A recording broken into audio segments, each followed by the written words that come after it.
There's no feeling more intense than starting over.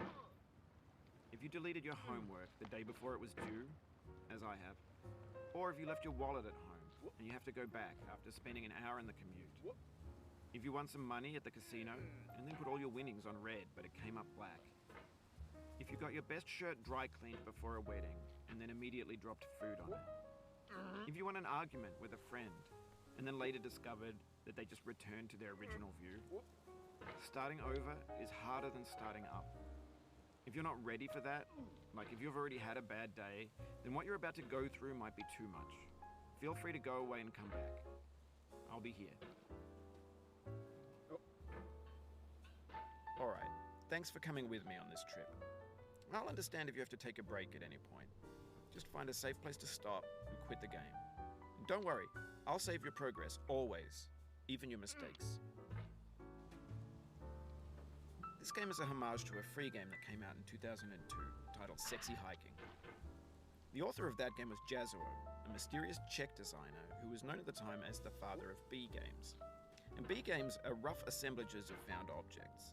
Designers slap them together very quickly and freely, and they're often too rough and unfriendly to gain much of a following. They're built more for the joy of building them than as polished products.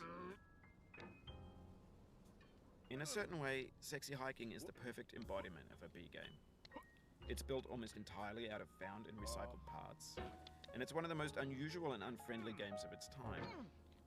In it, your task is simply to drag yourself up a mountain with a hammer. And that act of climbing, in the digital world or in real life, has certain essential properties that give the game its flavor. No amount of forward progress is guaranteed. Some cliffs are too sheer or too slippery. And the player is constantly, unremittingly in danger of falling and losing everything. Anyway, when you start Sexy Hiking, you're standing next to this dead tree that blocks the way to the entire rest of the game. It might take you an hour to get over that tree, and a lot of people never got past it. You prod and you poke at it, exploring the limits of your reach and your strength, trying to find a way up and over. And there's a sense of truth in that lack of compromise. Most obstacles in video game worlds are fake. You can be completely confident in your ability to get through them once you have the correct method or the correct equipment or just by spending enough time. In that sense, every pixelated obstacle in Sexy Hiking is real. The obstacles in Sexy Hiking are unyielding, and that makes the game uniquely frustrating. But I'm not sure Jazuo intended to make a frustrating game. The frustration is just essential to the act of climbing, and it's authentic to the process of building a game about climbing. A funny thing happened to me as I was building this mountain. I'd have an idea for a new obstacle, and I'd build it, test it, and it would usually turn out to be unreasonably hard. But I couldn't bring myself to make it easier. It already felt like my inability to get past the new obstacle was my fault as a player rather than as a builder. Imaginary mountains build themselves from our efforts to climb them, and it's our repeated attempts to reach the summit that turns those mountains into something real. When you're building a video game world, you're building with ideas, and that can be like working with quickset cement. You mold your ideas into a certain shape that can be played with, and in the process of playing with them, they begin to harden and set until they're immutable, like rock. And at that point, you can't change the world. Not without breaking it into pieces and starting fresh with new ideas. For years now, people have been predicting that games would soon be made out of prefabricated objects, bought in a store and assembled into a world. And for the most part, that hasn't happened, because the objects in the stores are trash. I don't mean they look bad or that they're badly made, although a lot of them are. I mean they're trash in the way that food becomes trash as soon as you put it in the sink. Things are made to be consumed and used in a certain context, and once the moment is gone, they transform into garbage. In the context of technology, those moments pass by in seconds. Over time, we've poured more and more refuse into this vast digital landfill that we call the internet. It now vastly outnumbers and outweighs the things that are fresh and untainted and unused. When everything around us is cultural trash, trash becomes the new medium, the lingua franca of the digital age. And you can build culture out of trash. But only trash culture. B games, B movies, B music, B philosophy. Maybe this is what digital culture is. A monstrous mountain of trash, the ash heap of creativity's fountain. A landfill with everything we ever thought of in it. Grand, infinite, and unsorted.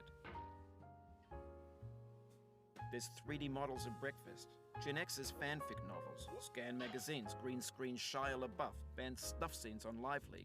Facebook's got lifelike bots with unbranded adverts and candid shots of Kanye and Taylor Swift mashups, car crash epic failed GIFs, Russian dashcam vids, discussions of McRibs, discarded, forgotten, unrecycled, muddled, rotten, untitled.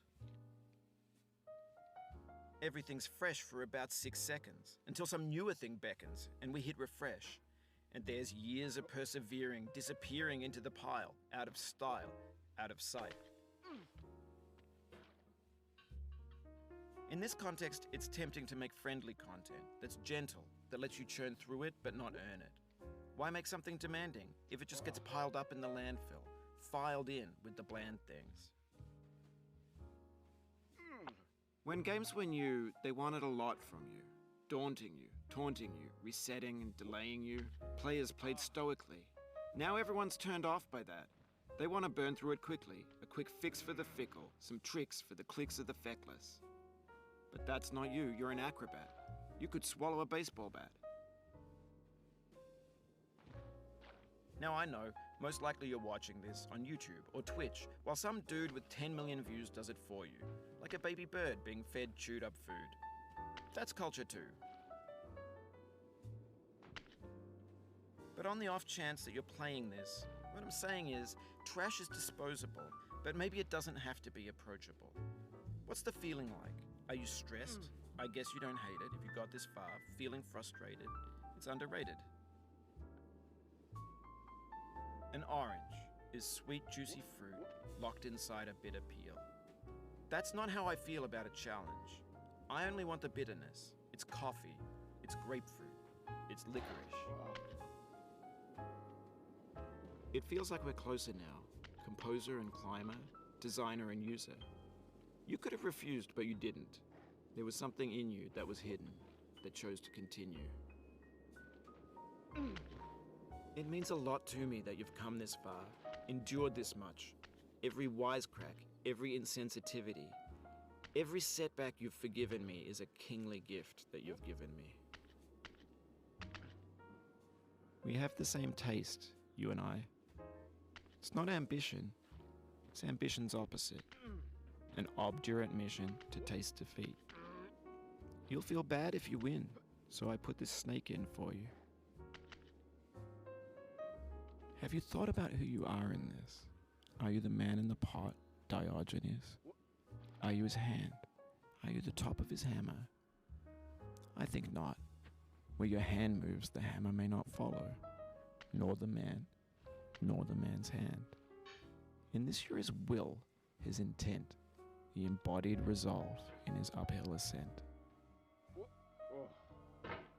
Now, you've conquered the ice cliff, the platforms, the church and the rectory, the living room and the factory, the playground, the construction site, the granite rocks and the lakeside. You've learned to hike. There's no way left to go but up, and in a moment I'll shut up. But let me say, I'm glad you came.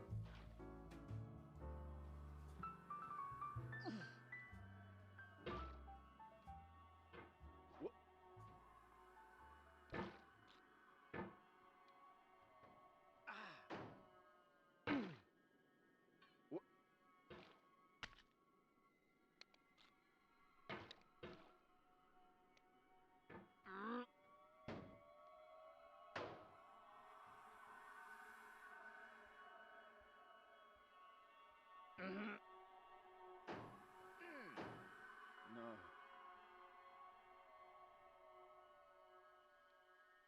Oh.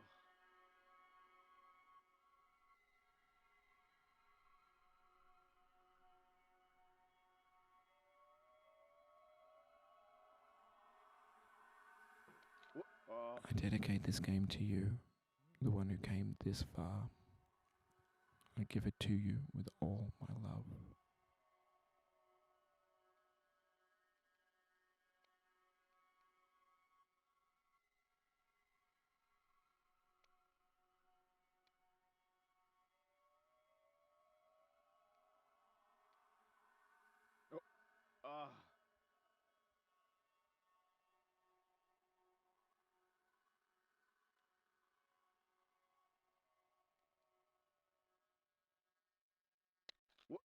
no.